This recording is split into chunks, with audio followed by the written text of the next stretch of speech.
প্রায় 26,000 চাকরি বাতিলের মধ্যেই মালদায় নিয়োগের নির্দেশ। সরাসরি চলে যাব স্টুডিওতে, পাপিয়া রয়েছে আমাদের সঙ্গে। একদমই দেবস্মিতা, 26,000 চাকরি বাতিলের মধ্যে অবশ্যই আসার খবর। মালদায় নিয়োগ নির্দেশ দিলেন মাননীয় বিচারপতি। প্রাথমিক স্কুলে মালদায় চাকরি পেতে চলেছেন প্রায় 250 চাকরি প্রার্থী। 2009 পরীক্ষা, 15 বছর অপেক্ষার পর নিয়োগের নির্দেশ। 2 মাসের মধ্যেই 250 চাকরি প্রার্থীকে নিয়োগ করতে হবে, এমনই নির্দেশ দিলেন মাননীয় বিচারপতি রাজাশেখর মান্থা। কথা বলবো, আমাদের সঙ্গে রয়েছেন আমাদের প্রতিনিধি সৌভিক মজুমদার। সৌভিক, চাকরি বাতিলের মধ্যে অবশ্যই আসার খবর এবং মাননীয় বিচারপতি বলছেন যে সেই জায়গায় কিছু তো চাকরি পাক, পুরো প্যানেল বাতিল হতে পারতো। দেখো, একদমই গতকাল এবং আজকে মিলিয়ে গতকাল উত্তর 24 পরগনার প্রায় 900 জন এবং আজকে মালদার 250 জন, এই প্রায় 1150 জনকে আগামী 2 মাসের মধ্যে প্রাথমিকে নিয়োগপত্র দেওয়ার জন্য মাননীয় বিচারপতি রাজাশেখর মান্থা তিনি নির্দেশ দিয়েছেন।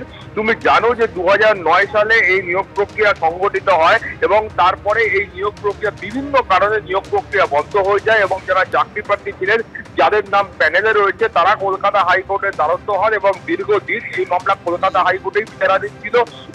ফলে প্রায় 15 বছর পরে তারা কিন্তু এই চাকরির নির্দেশ কলকাতা হাইকোর্ট থেকে আদায় করতে পেরেছেন এবং 2 মাসের মধ্যে এই চাকরি দেওয়ার জন্য নির্দেশ দেওয়া হয়েছে। ফলত একদিকে যখন এসএসসির প্রায় 26,000 চাকরি বাতিল করা হয়েছে, তার মধ্যে প্রাথমিকে এই যে নিয়োগের নির্দেশ, সেটা কিন্তু চাকরি প্রার্থীদের কাছে অত্যন্ত সুসংবাদ বা অত্যন্ত ভালো খবর। একদমই, ধন্যবাদ তোমায় সৌভিক। আর এই দার্জিলিং এর ভোট নিয়ে একে অপরকে আক্রমণ করলেন গৌতম দেব এবং শঙ্কর ঘোষ। গৌতম দেব বলছেন রাজনীতিতে ওর অর্থাৎ শঙ্কর ঘোষের মানসিক সমস্যা হয়েছে, বিজেপিতে ওর নৈতিক পদচ্যুতি হয়েছে। আর পাল্টা শঙ্কর ঘোষ বলছেন রাজনৈতিক পরিমণ্ডলের ভেসে থাকার চেষ্টা শুধু। মানে বডি ল্যাঙ্গুয়েজ মানেটা কি?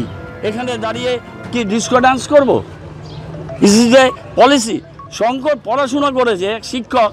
আমার মনে হয় যে ওর বোধহয় বিজেপিতে গিয়ে নৈতিক পদচ্যুতি ঘটছে, মানসিক একটা কোনো সমস্যার মধ্যে আছে, সেই জন্য এই সমস্ত ইররেলিভেন্ট কথা বলে। ভোট শুরু হয়েছে 7টায়, কটা বুথে ওদের লোক আছে হিসাব করুক আগে।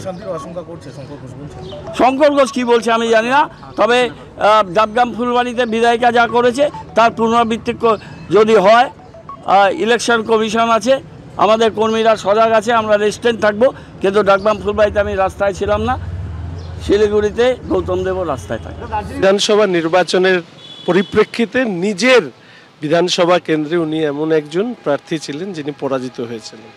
প্রশ্নটা রাজনীতি বোঝা বা অবোঝার নয়, প্রশ্নটা হচ্ছে যে আজকের দিনে দাঁড়িয়ে তৃণমূল কংগ্রেসের সরকারের বিভিন্ন মন্ত্রীরা তারা জেলে গড়াগড়ি খাচ্ছে, মুখ্যমন্ত্রী তার বাক সংযম হারিয়ে ফেলেছেন। ফলে এই সব ঢাকা দেওয়ার জন্যই এই ধরনের বিভিন্ন বিবৃতি দেওয়া, আসলে মনের ভেতর থেকে এই বিবৃতি উনি দেন না, শুধুমাত্র রাজনৈতিক পরিমণ্ডলে যাতে ভেসে থাকা যায় তার জন্যই উনি এই কথা। পরিপক্ক হতে গেলে কি ওনার সমবয়স হলে পরিপক্কতা আসবে?